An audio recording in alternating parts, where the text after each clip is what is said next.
Mr. Speaker, Alberta has been hit hard by many factors beyond its control. The low price of energy and natural disasters have left thousands out of work. One thing we can control, though, is ensuring that the private sector is able to bounce back. Unfortunately, the Prime Minister has added additional red tape and unnecessary hurdles to pipeline approval projects. His new term, social license, is actually just political license. Can the Prime Minister assure energy workers that he will not allow special interests and politics to block important pipeline projects? Right Honourable Prime Minister. Mr. Speaker, it's unfortunate that after 10 years of failing to get pipelines built at Tidewater, the Conservatives opposite still don't understand that the only way to build pipelines in the 21st century is to demonstrate the community support, the partnership with Indigenous peoples, and the strong science that is going to demonstrate that we understand that environmental protection and economic development go hand in hand. It's not an either-or choice. That's what Canadians have elected us to do, and that is what we're working hard to get done. Member for Regina Capel. He keeps forgetting the 4 major pipelines that were approved by this government, and he forgets about the additional political hurdles he's added. Mais au sujet de leur voyage à Washington, nous savons qu'ils disent, nous savons les messages qu'ils transmettent. Nous savons que toutes les réunions bilatérales sont importantes. Ce qui inquiète les Canadiens, ce sont les priorités du Premier ministre. Il y a un nombre limité de sièges autour de la table et il s'est assuré de réserver une place à ses beaux-parents et à ses collecteurs de fonds politiques. Mais elle a laissé son ministre des Ressources naturelles à la maison. Quel rôle les parents de sa femme et les valets du parti comptent-ils jouer pour être considérés plus nécessaires à ce voyage que son propre ministre des Ressources naturelles? Premier ministre.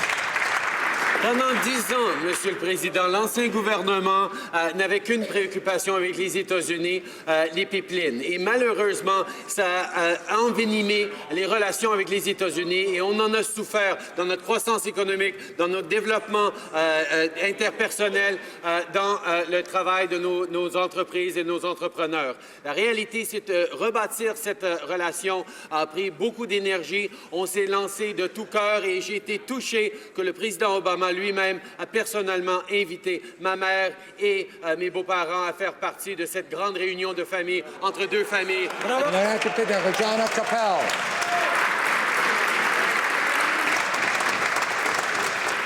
Mr. Speaker, nobody believes that President Obama, on his own, decided to invite the Prime Minister's in-laws. Nobody believes that President Obama, on his own, decided to invite Liberal Party fundraisers. We know, Canadians know how these kinds of official events work. Does the Prime Minister deny that it was his office that sent the White House the invitation list for this state dinner? Right Honourable Prime Minister. Yet again, this party opposite has demonstrated that it has very little understanding for the strong friendship between Canada and the United States. And I can say that on top of the official delegation seats that we were allocated, the President and his office insisted that we add to it my mother and our in-laws because it emphasizes the relationship. These were extra seats that the President made available, not in the official delegation that we provided.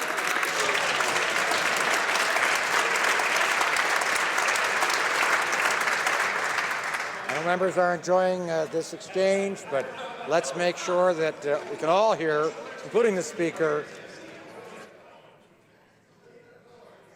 Let's make sure we can all hear both the questions and the answers, please.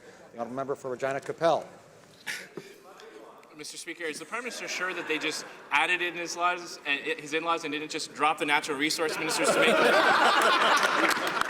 And, you know, it's not about whether some of these people paid back the cost of their flights. It's about the fact that they were there at all. For example, the Prime Minister's party fundraisers were granted privileged access to high-ranking U.S. officials. Now, that's not a bad deal. Repay the cost of a commercial flight, and you get to meet with connected Washington insiders. But do you know who wasn't there in Washington, Mr. Speaker? Do you know who wasn't there to promote his portfolio? Do you know who wasn't there at the table to promote Canadian businesses? The natural resources minister. Right Honourable Prime Minister. Yet again, Mr. Speaker, we see that the members' offices simply do not understand how important the relationship with the United States actually is. how working together across broad portfolios, creating the kind of interactions and strength between our two countries that Canadians rely on every day to move goods and services across the border, to find markets for their produce and products. These are the things that for 10 years the members opposite failed to get done, and that's why we are working hard to grow Canada's economy and friendship with the United States.